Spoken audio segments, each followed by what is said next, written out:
Hi అండి, అందరికీ నమస్కారం. ఈరోజు మన వీడియోలో టాపిక్ వచ్చేసి వేట్లపాలెంలో పేలుడు ఘటనలో మృతుల కుటుంబాలకు సంబంధించి చంద్రబాబు సంచలన నిర్ణయం తీసుకున్నారు. ఒక్కొక్కరికి 20 లక్షలు అందిస్తామని వార్తను ప్రకటించారు. ఇక దీనికి సంబంధించి మరింత సమాచారం కోసం మన వీడియోలో తెలుసుకుందాం. వీడియోకి లైక్ చేయండి, సబ్స్క్రైబ్ చేసుకోండి. మరింత సమాచారం కోసం పూర్తి వివరాలను తెలుసుకుందాం. వేట్లపాలెం పేలుడు ఘటనలో మృతుల కుటుంబాలకు 20 లక్షల చొప్పున ఆర్థిక సహాయాన్ని ముఖ్యమంత్రి చంద్రబాబు గారు ప్రకటించారు. బాధితుల కుటుంబాలను ఆదుకుంటామని, క్షేత్రఘాతులకు ప్రభుత్వం ఉచితంగా మెరుగైన వైద్యం అందిస్తుందని తెలిపారు. ఈ ఘటనలో పర్యవేక్షణ లోపాలు కొట్టొచ్చినట్టు కనిపిస్తున్నాయని, దీనికి గాను ఆర్డీఓ శ్రీరమణి, డీఎస్పీ శ్రీహర్రాజుతో పాటు జిల్లా కార్మిక శాఖ అధికారి, ఫైర్ ఆఫీసర్లను తక్షణమే సస్పెండ్ చేస్తున్నట్లు ప్రకటించారు. పేలుడు ఘటనను సీరియస్గా తీసుకుంటున్నామని, సమగ్ర విచారణకు ఆదేశిస్తున్నామన్నారు. నివేదిక అందిన అనంతరం మిగిలిన బాధ్యతలపై కూడా చర్యలు ఉంటాయని ఆయన హెచ్చరించారు.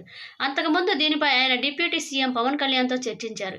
ఈ ఘటనలో అధికారులు ఉదాసీనంగా వ్యవహరించడంతోనే నిబంధనల ఉల్లంఘన జరిగిందని, దీనివల్ల ఈ స్థాయి ప్రమాదం జరిగిందని నిర్ధారించారు. వెనువెంటనే అధికారులపై చర్యలకు ఉపక్రమించారు. బీజేపీ రాష్ట్ర అధ్యక్షుడు పీవీఎన్ మాధవ్తో కలిసి శనివారం రాత్రి ఘటనా స్థలాన్ని సీఎం పరిశీలించారు. అనంతరం కాకినాడ ప్రభుత్వ ఆసుపత్రికి చేరుకొని తీవ్రంగా గాయపడిన చికిత్స పొందుతున్న వారిని పరామర్శించారు. వారికి అన్ని రకాల మెరుగైన వైద్యం అందించాలని వైద్య అధికారులను ఆదేశించారు.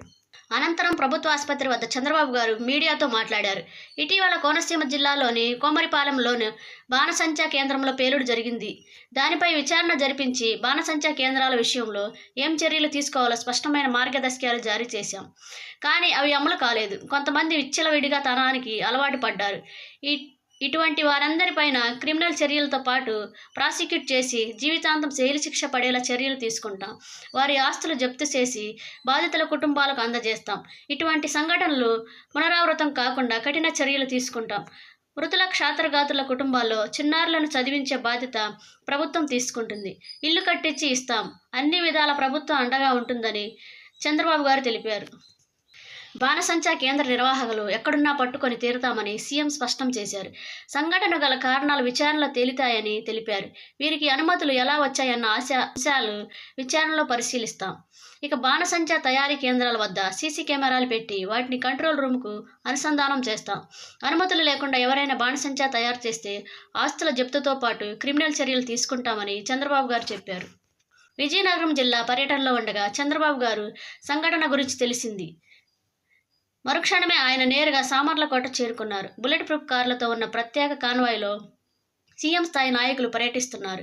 అయితే ఆయన సంఘటనా స్థలాన్ని పరిశీలించి బాధితులకు సాధ్యమైనంత త్వరగా పరామర్శించాలనే ఉద్దేశంతో కాకినాడ జిల్లా కలెక్టర్ కారులోనే తన పర్యటన కొనసాగించారు. సీఎం వెంట మంత్రులు వంగలపూడి అనిత, కందుల దుర్గేష్, ఎంపీలు సానా సతీష్ బాబు, తంగెళ్ల ఉదయ్ శ్రీనివాస్, ప్రత్తిపాడు ఎమ్మెల్యే సత్యప్రభ తదితరులు ఉన్నారు.